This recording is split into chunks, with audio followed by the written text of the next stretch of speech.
Good evening, ladies and gentlemen. Welcome to Temple Beth Shalom and to this wonderful evening that we are all so fortunate to be part of. I am Chazan Weber. I'm the cantor here. For those of you who don't know what a cantor is, I'm sort of the clergy music person.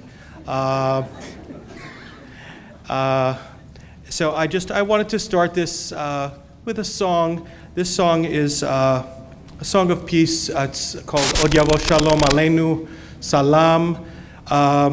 The words mean Od Yavo Shalom Aleinu is, again, peace will come upon us. Salam is the same word in Arabic as it is in Hebrew shalom, which means peace. And the rest of the words are it's salam aleinu va'al kol ha'olam, salam shalom, peace among us and all of the world, salam shalom.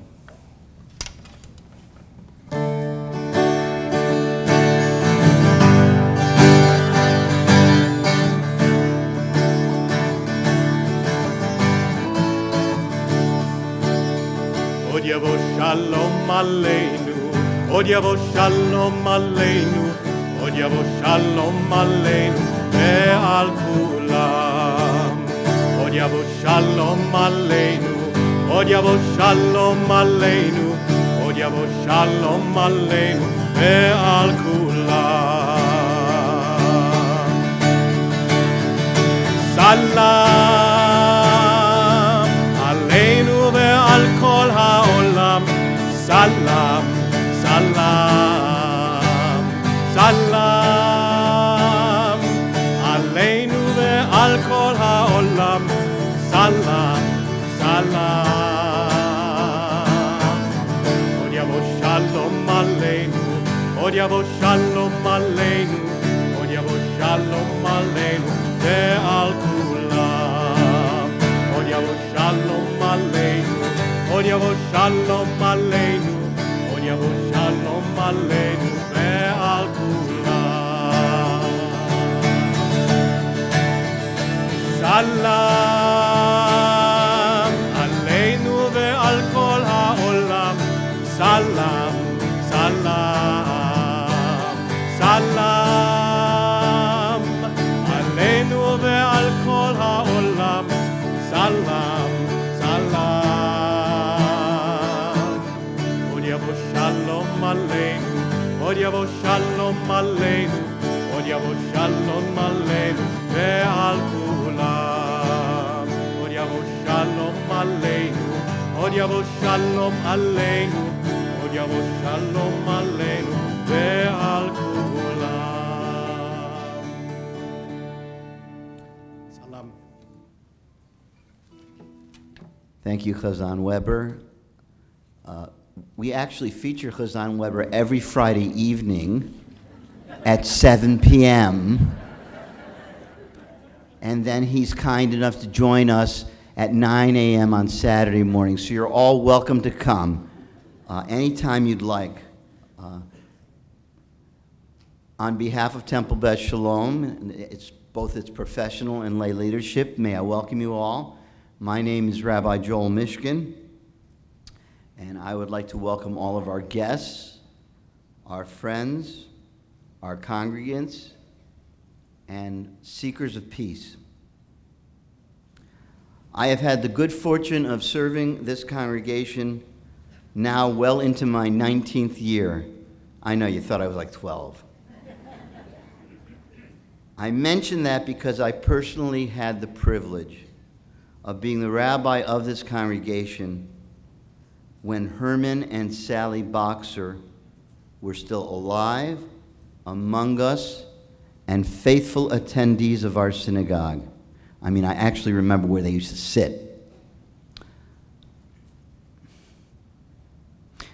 All I can say about the two of them, they were two of the most impressive individuals that I ever had the pleasure of meeting. They were elegant, they were polite, they were gracious, they were graceful, and they understood the true meaning of diversity in faith and they were firmly committed to those fine ideals. I would like to think that perhaps they're looking down upon us now, this evening. I know that they would be very proud that such a thoughtful, courageous, and necessary program is taking place at Temple Beth Shalom in their name and in their memory. Their son, Dan, who has obviously inherited all of their positive characteristics, along with his wonderful wife, Lytton, have brought our guest speaker to us this evening.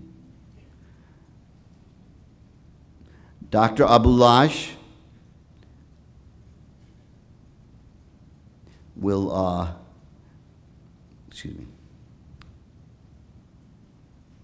we're going to let Dan, since he actually helped plan the program and really spurred the program, Dan is going to introduce Dr. Abulash to the congregation. But I want you to think about something for just one moment.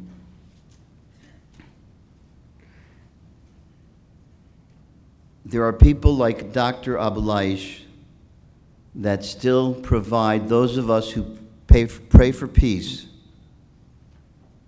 not only the elusive dream, but also the genuine hope. And here I quote scriptures, that someday nation will not lift up sword against nation, and neither shall they learn war anymore. Amen. Please give me the honor this evening of introducing Mr. Dan Boxer, who will introduce our very special guest speaker. And thank you all for being here.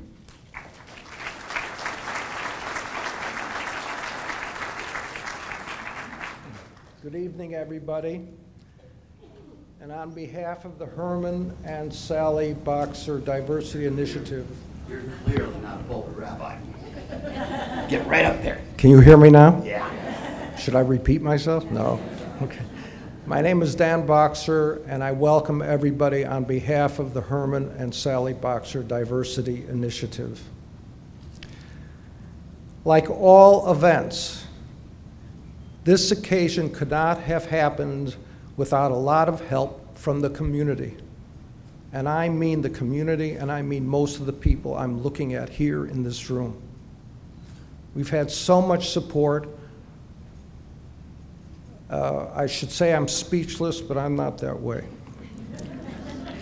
But my sister Lois, who's in the front row from Chicago, and my wife Lytton, and my cousins from California and Iowa, who came to this event, want to make some special thanks.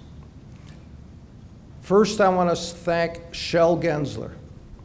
Shell Gensler is the doyen of our temple.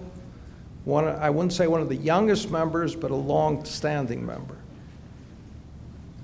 He recommended 7 months ago that we bring Dr. Abulash to come down to Sarasota if Dr. Abulash would be willing to come. There he is. Shell Gensler also recommended our first speaker, which was Morris Deese, the founder of the Southern Poverty Law Center. And that too was a very moving occasion. So you will be our talent scout, Shell, for time to come. I also want to thank others at the synagogue for their support. And I want to give special thanks to Jerry Ronkin, who really helped with his advice, and Elaine Tedesco, who you can see how well everything has gone, and I really appreciate it. And Rabbi Mishkin, you have been a continuous support for us and for our program. I'm doing what the rabbi does, throughout the year. I want to thank Samir Khatib, who's become a friend and help us reach out to the Muslim community here. And I'm happy to say we have a number of people from the mosques that are here. And he made the visit of Lytton and me to the mosque a few weeks ago, such a wonderful event, and we were received with such hospitality. And then there is the Florida Holocaust Museum. I think Beth Gelman is here, the new executive director of the Florida Holocaust Museum, and as well as Jay Kaminsky. And they are supporting us with the coffee reception afterwards. They also partnered with us for our second major event, From Swastika to Jim Crow, which was held last year at the Florida Holocaust Museum in St. Petersburg. Tomorrow, which is really wonderful, we're having a special event only for high school students, which will be held at the Florida Studio Theater. And I thank everyone at the Florida Studio Theater for helping us. They provided the auditorium, and they also provided all the publicity. I want to thank Embracing Our Differences and Michael Shelton for organizing the buses and arranging with the teachers.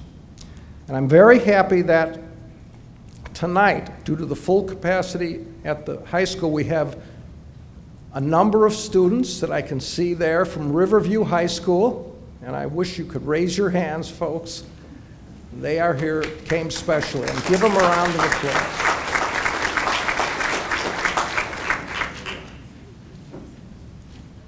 Finally, I would like to give a special thanks to Judge Charles Williams. He has been a mentor to me, although younger, and in a way like Jerry, but in many different ways. He has not only helped me on this occasion, but many others, and I want to give him a special thanks, as well as Jackie.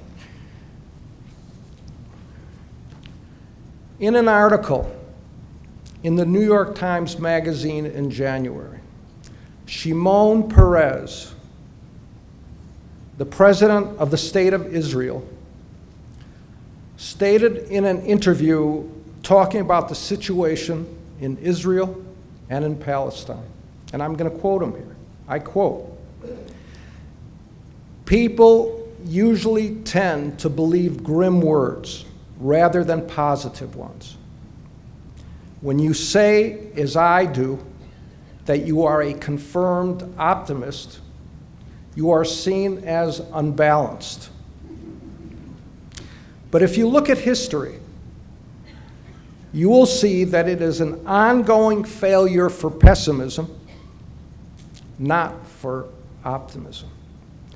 It has befallen me to live for many years, and throughout them I have seen that faith triumphs more than cynicism or skepticism." Our guest tonight, Dr. Izzeldin Abuelaish, is an embodiment of this idea. Despite the most horrific, and I mean horrific, personal tragedies, which I believe you all know, he has been a messenger of peace and understanding because of his innate faith in humanity and in God. And I'm going to insert something here. I drove down with Dr. Abuelaish from Tampa